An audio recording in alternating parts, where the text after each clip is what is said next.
In 1769, a Scottish explorer named James Bruce uncovered a bundle of ancient manuscripts in Egypt.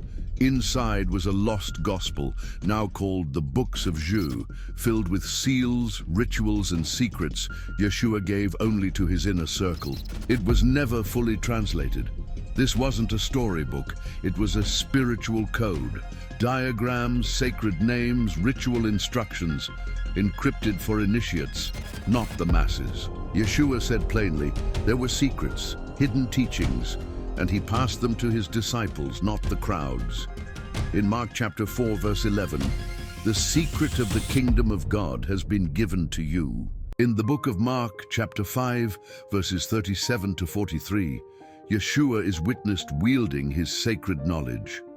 When a young girl had died, Yeshua brought only his closest disciples, Peter, James, and John.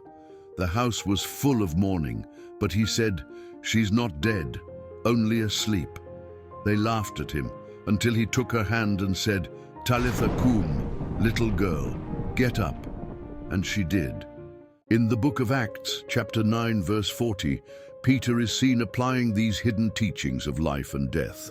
Peter came across a female disciple named Tabitha who had died. Peter asked everyone to leave the room. Peter said, "Tabitha, get up," and she rose. The Books of Jeu describe Yeshua sealing his disciples through baptism of water, fire, and spirit. Each seal marked their soul with power. On the first day of the week, the believers had gathered in an upper room. Paul was speaking late into the night, and a young man named Eutychus sat in the window, listening. As Paul kept teaching, the boy drifted into sleep and fell 3 stories to the ground below. The room erupted in fear, but Paul went down, embraced him, and said, "Don't be alarmed, he's alive." That's Acts chapter 20, verses 7 through 10. Paul didn't panic. He acted with the same spiritual authority Yeshua had passed on to his disciples, not through superstition, but through sealing, name, and mystery. In Acts chapter 5, verses 4 and 5, Peter speaks to a man named Ananias who had deceived the early community, and as soon as Peter finishes speaking, the man falls dead.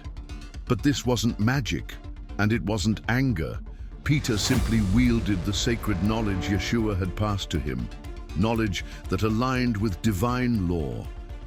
In the Books of Jeu, chapter 48, Yeshua gives his disciples a ritual, a sealing prayer to bind the archons, the invisible forces that hold souls in deception and distortion.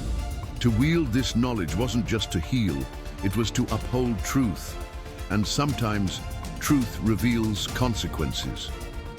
Peter didn't curse the man. He simply stood in the light, and the weight of that light revealed everything. In the ancient Gnostic texts, the archons are not demons or devils. They are the cosmic gatekeepers, rulers of the lower realms, assigned to control the flow of souls. They cloud the mind with fear, deception, and forgetfulness, keeping the soul bound to the material world. But Yeshua taught his disciples how to bind them, not with violence, but with knowledge, light, and sacred words.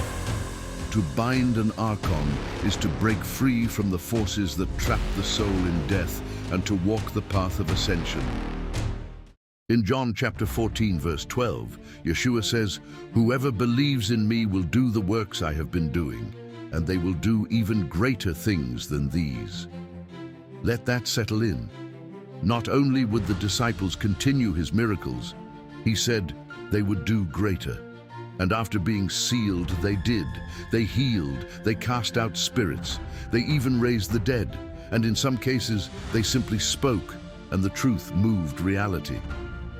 This wasn't faith alone, it was transmission, a sacred pattern passed from teacher to initiate. And if he meant it for them, then perhaps he meant it for us too.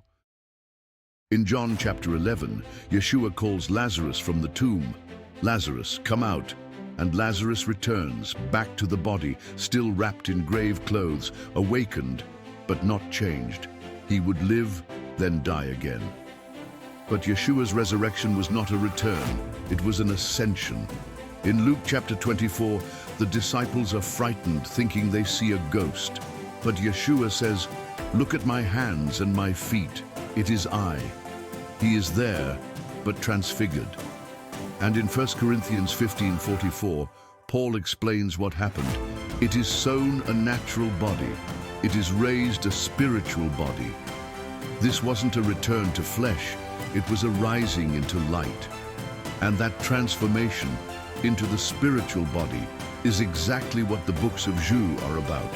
This sacred text, discovered in Egypt in 1769, describes Yeshua teaching his disciples how to pass through the realms, how to bind the forces that trap the soul, and how to resurrect not just into life, but into light. It was never just about coming back. It was about going beyond and showing the rest of humanity the way. Yeshua and his disciples were not performing magic. They were applying sacred knowledge, wisdom passed down through light realms and remembered through initiation.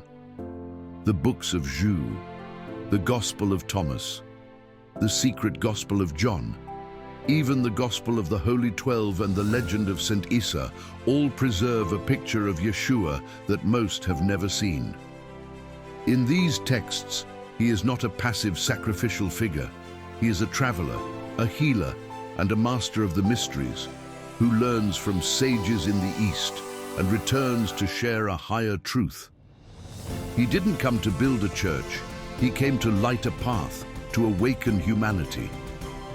He founded no religion. He started a spiritual discipline simply called the Way. But centuries later, as the Council of Nicaea and other church councils convened, these early records were dismissed, buried, or declared heretical. Yeshua was renamed Jesus and redefined not as a teacher, but as a distant godlike being whose works could not be matched. But Yeshua never asked for worship. He asked for remembrance. He asked for us to follow. And even in the Bible, in Psalm 82:6, it still says, "Ye are gods, and all of you are children of the Most High." Not just him, all of us. That was the way, not magic, not myth, but memory, mystery, and the power to rise.